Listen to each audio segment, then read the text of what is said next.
नमस्ते प्यारे विद्यार्थियों, आप सबको स्टडी मैथ यूट्यूब चैनल में आप सबका हार्दिक स्वागत है और अभिनंदन। मैं लेके आया हूं कक्षा 5 की गणित, जो बहुत ही आसान तरीके से। तो अपन पिछले वीडियो के अंदर प्रश्न वाली 10.1 मुद्रा के बारे में चर्चा कर रहे थे और अपनी भारतीय मुद्रा रुपए है उसके बारे में चर्चा कर रहे थे। और अपन ने 2 प्रश्न पढ़ लिए है 10वीं प्रश्न वाली 10.1 का, और आज अपन पढ़ने जा रहे हैं तीसरा प्रश्न। तो बहुत ही आसान है, गुणा करना है, 2 अंकों की गुणा है, बहुत ही आसान तरीके। लेकिन गुणा है थोड़े रुपए पैसे वाले, तो कोई दिक्कत नहीं है, अपन आराम से कर सकते हैं। तो चलिए आइए शुरुआत करते हैं कि तीसरा प्रश्न हल कीजिए। तीसरे प्रश्न का पहला अपन को दे रखा है 525 रुपए और 25 पैसे को 13 से गुणा करना है। तो बहुत ही आसान तरीके से अपन कर सकते हैं कि 525 रुपए और पैसे कितने हैं, 25 पैसे कितने हैं, 25 पैसे। उसको गुणा किससे करना है,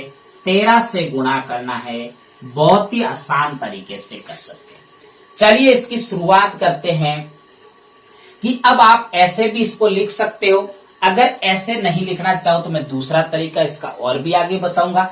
अब देखो, इसको गुणा करने के लिए आपको सबसे पहले पता ही है कि गुणा सबको करना आता है, कि इकाई के अंक की तरफ से गुणा की शुरुआत की जाती है। और नीचे के जो अंक दे रखा है उनको गिनेंगे, 1 और 2 अंकों का गुना है। इसमें पहले 1 अंक का गुणा करेंगे तो 3 का पहाड़ा पहले 5 बार बोलना है। तो बहुत ही आसान तरीके से अपन इसको हल करेंगे। तो 3 का पहाड़ा 5 बार बोलेंगे तो कितना होता है, 5 तिये कितना होता है, 15।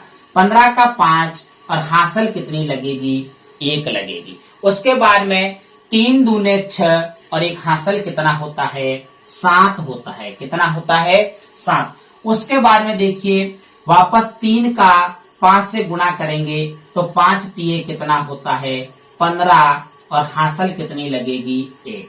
उसके बाद में 3 दूने 6 और 1 कितना होता है, हासिल 7 होता है।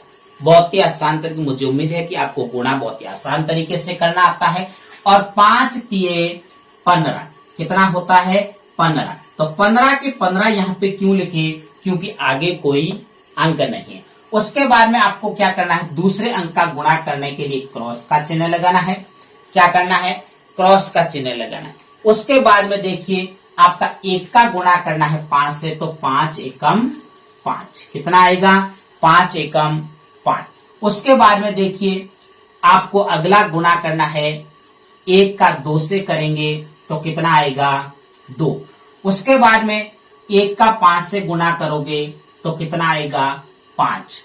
उसके बाद में देखिए 1 का 2 से गुणा करोगे तो कितना आएगा, 2। फिर 1 का 5 से गुणा करेंगे तो 5। उसके बाद में आपको क्या करना है, इनकी अपन को जोड़ करनी है। तो जोड़ करनी है तो देखिए यहां कितना आएगा, 5 का 5, 7 और 5 कितने होते हैं, 7 और 5 12, हासिल लगी 1। फिर 5 और 2 कितना होता है, 7। 7 और 1 हासिल कितनी होती है, 8। और उसके बाद में 7 और 5 कितने होते हैं, 12। कितने होते हैं, 12, हासिल लगी 1। उसके बाद में 5 और 2 कितने होते हैं, 7। 7 और 1 हासिल कितनी होती है, 8। कितना होता है, 8। और उसके बाद में 5 और 1 कितना होता है, 6। तो जो अपना 525 रुपए और 25 पैसे को जब 13 से गुणा करेंगे तो 6828 तो रुपए आएंगे और 25 क्या आएंगे, पैसे आएंगे। क्या आएंगे, पैसे आएंगे। मुझे उम्मीद है कि आपको रुपए पैसे का गुणा बहुत ही आसान तरीके से सीखे। चलिए दूसरे की शुरुआत करते हैं। इसी का जो तीसरे का दूसरा है, 507 रुपए और 75 पैसे को 16 से गुणा करना है। तो आप ऐसे भी लिख सकते हो, एक तरफ आप रुपए लिख सकते हो, एक तरफ आप पैसे लिख सकते हो। रुपए के नीचे रुपए लिखिए, 507 तो रुपए है और पैसे कितने हैं, 75।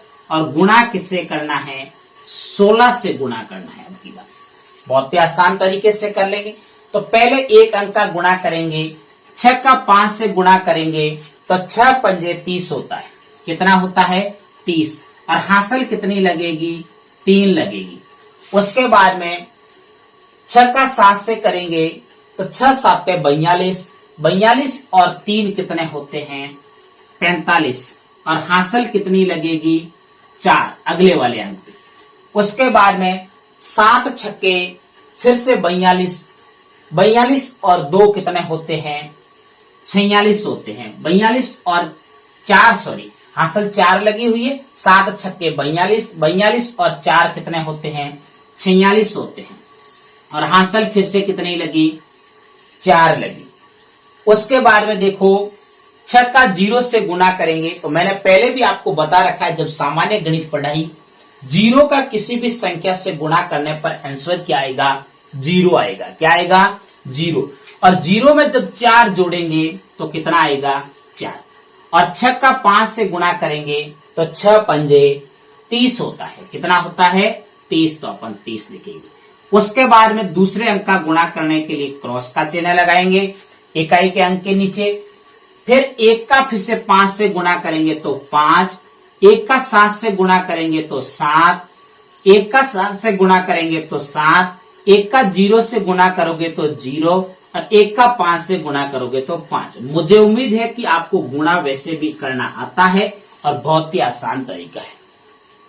अब देखिए जब जोड़ करेंगे तो 0 का 0, 5 और 5 कितना होता है 10, 10 का क्या होता है 0, हासिल अगले वाले पे 1।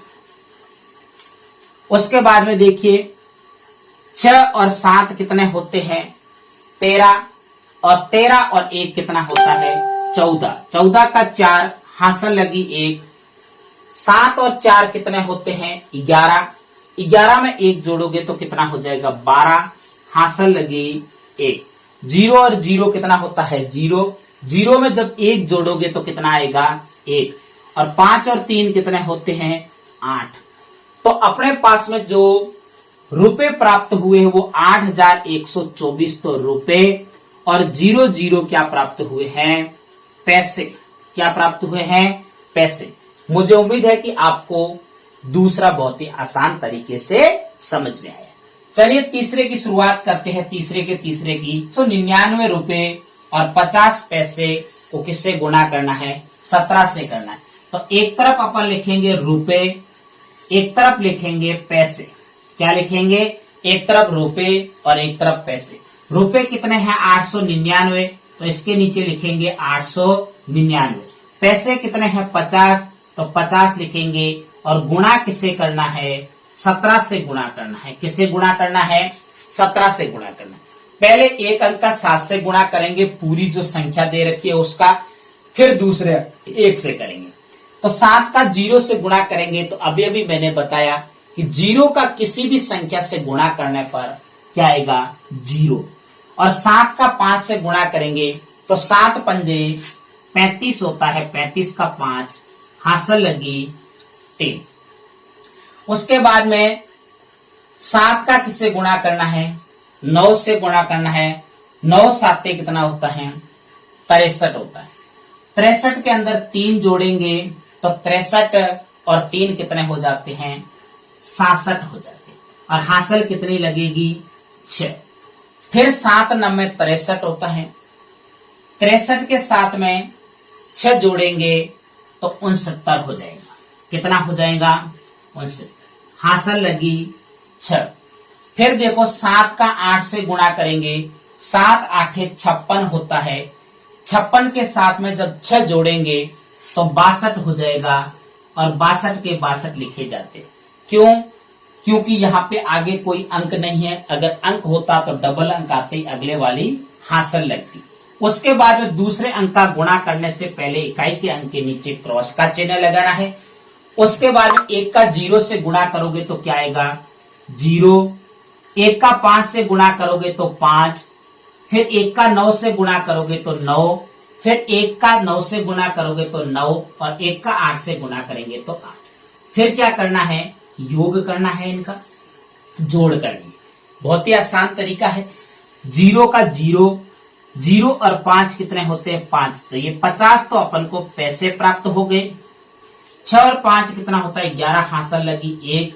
9 और 9 कितना होता है 18, 18 और 1 कितना होता है 19, हासिल लगी 1। 9 और 2 कितना होता है 11, 11 और 1 कितना होता है 12 और हासिल कितनी लगी 1। अब देखो 8 और 6 कितना होता है 14, 14 और एक हासिल कितना होता है 15।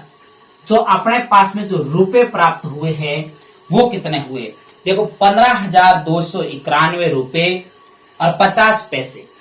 जो अपन 899 रुपए और 50 पैसे को जब 17 से गुणा करेंगे तो 15,291 जो रुपए और 50 पैसे प्राप्त हो। मुझे उम्मीद है कि आपको तीसरा भी अच्छे से समझ में आया। तीसरे का लास्ट चौथा देखिए 726 रुपए और 72 पैसे को आपको 19 से गुणा करना है। बहुत ही आसान तरीके से कर लेंगे। तो सबसे पहले सबसे ऊपर लिखेंगे रुपए एक तरफ और एक तरफ लिखेंगे पैसे। क्या लिखेंगे, पैसे। अब देखिए रुपए कितने हैं 726, तो अपन को भी लिखना है 726 और पैसे कितने हैं 72, तो अपन को भी कितना लिखना है 72। उसके बाद में गुणा किससे करना है 19 से करना है। तो बहुत ही आसान तरीके से कर लेंगे। अभी अभी अपन ने दो संख्याओं के गुणा काफी की है जो रुपए पैसे की। अब देखिए पहले एक अंक का 9 का 2 से करेंगे तो 9 दूने 18 होता है, 18 का 8 हासिल लगी 1। फिर 9 साते 63 होता है 63 और उसके बाद में आपको एक उसमें जोड़ना 63 और एक कितना होता है 64, हासिल कितनी लगी 6। उसके बाद में 9 छक्के 54, 54 के अंदर जब आप 6 जोड़ोगे तो कितना हो जाएगा 60 हो जाएगा, 0 हासिल लगी 1। उसके बाद में 9 दूने 18 और एक हासिल 19 होता है और हासिल लगी फिर से 1। फिर वापस 9 साते 63 और एक कितना होता है 64। और उसके बाद में देखिए किसका जो लगाना है, इकाई के अंक के नीचे क्रॉस का चिन्ह लगाना है। और उसके बाद में देखिए वापस 1 का 2 से गुना करेंगे तो 2, 1 का 7 से गुना करेंगे तो 7, 1 का 6 से गुना करेंगे तो 6, 1 का 2 से गुना करने पर 2, 1 का 7 से गुना करने पर 7। क्योंकि 1 का किसी भी संख्या से गुणा करेंगे, जिस अंक से गुणा करेंगे वही अंक हमेशा प्राप्त होता है। और इसकी अपन को क्या करना है, जोड़ करना है। क्या करना है, जोड़ करना है। 8 का 8 और 6, 4 और 2 कितने होते हैं 6। ये तो अपन को प्राप्त हो गए पैसे। क्या प्राप्त हो गए, पैसे। पैसे आपको पता है कि मैंने पहले भी आपको बताया था कि जब 1 रुपए के अंदर 100 पैसे होते हैं और जब 100 पैसे मिलने के बाद में 1 रुपए बन जाता है। अब देखिए 0 और 7 कितना होता है 7, 9 और 6 15 हासिल लगी 1, 4 और 2 6, 6 और 1 हासिल कितना होता है 7 और 6 और 7 कितना होता है 13। कितना होता है 13। तो 13,757 तो रुपए प्राप्त हुए और 68 पैसे प्राप्त हुए। मुझे उम्मीद है कि आपको ये गुणा रुपए पैसे की आसानी से समझ में आया है। अगर मेरे पढ़ाने का तरीका अच्छा लगे तो मेरे चैनल को सब्सक्राइब करना और आगे अपने प्यारे प्यारे दोस्तों को शेयर करते रहना। तब तक मेरे स्टडी में यूट्यूब चैनल पर बने रहे। नमस्ते।